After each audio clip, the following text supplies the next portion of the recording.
जदि आपणकर भी उज्ज्वला योजनार गैस रही तेज जाणी रखु सरकार तरफ आसीगला एक बड़ सूचना। एक जानी उज्ज्वला योजन गैस बुकिंग कले आपण खाता को 300 टंका सब्सिडी आसी थाए। तेज यह सरकार जारी कले एक नुआ अपडेट सब्सिडी मिलवा नहीं।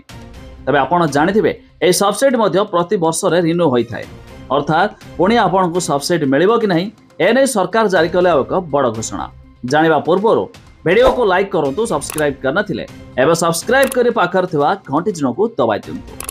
देखंतु गरीब महिला उद्दिष्ट 300 टंकार उज्ज्वला सब्सिडी 2025-26 रे जारी रहिबो। एथिपाई 12,000 कोटी टंका मंजूर करिछि केंद्र कैबिनेट। तेबे एलपीजी सिलिंडर को सब्सिडी दर रे बिक्री जोगु हेउथिबा क्षतिपूरण बाबद सरकार तैल कंपनी को 30,000 कोटी टंका जोगाई देबे। तेबे कंपनी गुड़िक एही राशि 12टी किस्ती रे मिलिबो। तबे कैबिनेट बैठक पर केंद्र मंत्री अश्विनी वैष्णव ए सूचना देइछंती। अधिक दर रे किणी कम रे बिक्री करी तैल कंपनी को विपुल मात्रा क्षति सहबाकू पड़िछि। तेणु 30,000 कोटी टंकार क्षतिपूरण को अनुमोदन मिलिछि। तेबे उज्ज्वला योजनार लाभार्थी को अर्थात 14.2 किलोग्राम एलपीजी सिलिंडर उपर 300 टंकार सब्सिडी मिलिथाए।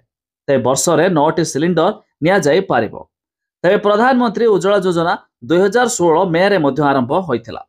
यार उद्देश्य थिला गरीब परिवार महिला को मागणारे एलपीजी संजोग देवा जहा द्वारा सेमाने काठ किंबा कोयला भली हानिकारक इंधन बदल में गैस रोषई करि पारिबे। तेबे पुणी मध्य एही सब्सिडी राशि को सरकार आउ थरे वृद्धि करिसंती।